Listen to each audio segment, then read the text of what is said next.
Latest updates के लिए हमारे चैनल हलचल इंडिया को लाइक, शेयर एंड सब्सक्राइब कीजिए एंड यस, बेल आइकन को प्रेस करना मत भूलिए।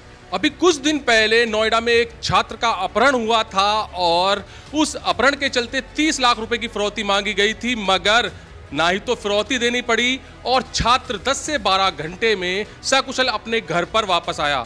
और ये प्रयास रहा नोएडा के उस समय एसपी थे अभिषेक वर्मा जी, उनकी वजह से संभव हो पाया, जो कि हापुड़ के 17वें एसपी अब अभिषेक वर्मा जी हापुड़ के बन चुके हैं। और सर से जानेंगे, सर आप हापुड़ के एसपी बन चुके हैं, हापुड़ के लिए सबसे पहले प्राथमिकताएं क्या रहेंगी आपकी?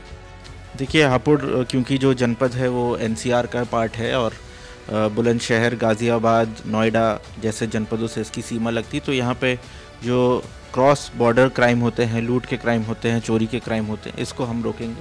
साथ में जो महिला संबंधी अपराध है जिस पे शासन की जो प्राथमिकता है उस पर काम करेंगे, और जो हमारे वांछित अपराधी चल रहे हैं, जो फरार चल रहे हैं, उनकी गिरफ्तारी करना, ये हमारी प्राथमिकता में शामिल रहेगा। सर, सबसे बड़ी चुनौती इस वक्त एक है जो कि हर एक इंसान के साथ हो रही है, उसकी मेहनत की कमाई जा रही है, ऑनलाइन फ्रॉड जो हो रहे हैं, उस पर क्या रणनीति रहेगी?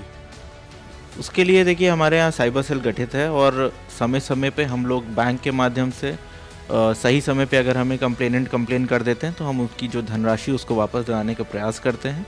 और कई ऐसे मामले अभी देखे हैं मैंने जो इसमें काफ़ी बड़ी मात्रा में धनराशि वापस कराई गई है। लेकिन उससे ज़्यादा ज़रूरी कि जो ऐसे अपराधी हैं जो अलग राज्यों में बैठ करके हमारे भोली भाली जनता के साथ छल कपट के साथ ये क्राइम कर रहे हैं, उसको गिरफ्तार करना, उनको सलाखों के पीछे पहुँचाना, और साइबर क्राइम के भी केसेस में गैंगस्टर एक्ट की कार्रवाई करना, ये भी हमारी प्राथमिकता में शामिल है। फेसबुक और वीडियो कॉल और ऑनलाइन फ्रॉड तो हो ही रहा है, अब एक नई तरह का फ्रॉड चालू हुआ है जो कि व्हाट्सएप के जरिए हो रहा है।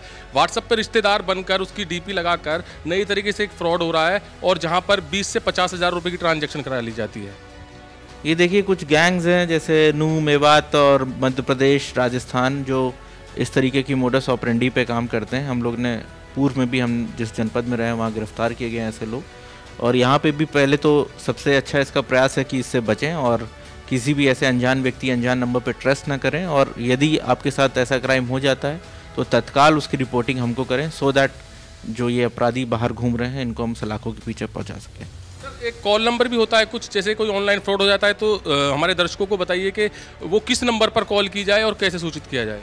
देखिए, एनसीआरपी का जो पोर्टल बना हुआ है, national cyber crime reporting portal, आप उस पर जा कर के अपनी कंप्लेन दर्ज कर सकते हैं। यूपी पुलिस की जो यूपी कॉप ऐप है उसमें आप साइबर क्राइम की कंप्लेन दर्ज कर सकते हैं। 1901 जो अलग अलग नंबर बने हुए हैं साइबर पोर्टल के, आप उस पर कंप्लेन दर्ज कर सकते हैं। साथ ही में हम एक अभी प्रयास करेंगे कि डिस्ट्रिक्ट का एक साइबर हेल्पलाइन नंबर बने, जिसको हम आपके साथ साझा करेंगे, जिसमें आप इसकी कंप्लेन कर सकते हैं। सर, महिलाओं से संबंधित क्या सबसे पहले प्राथमिकता रहेगी आपकी जो महिलाओं के लिए होगी? देखिए, महिलाओं से संबंधित जो हमारी बच्ची और बालिकाएं अलग अलग कॉलेज वगैरह में पढ़ती हैं, उनके आसपास शौहदे ना भटकें। यदि वो भटक रहे हैं तो सही करना, उनको सही राह पे ले जाना, वो भी हमारी जिम्मेदारी है। साथ में अगर यदि कोई अपराध हो जाता है उसकी विवेचना करना और साइंटिफिक एविडेंस कलेक्ट करके जो अपराधी उसको प्रोसिक्यूट करवाना, ये हमारी प्राथमिकता रहेगी।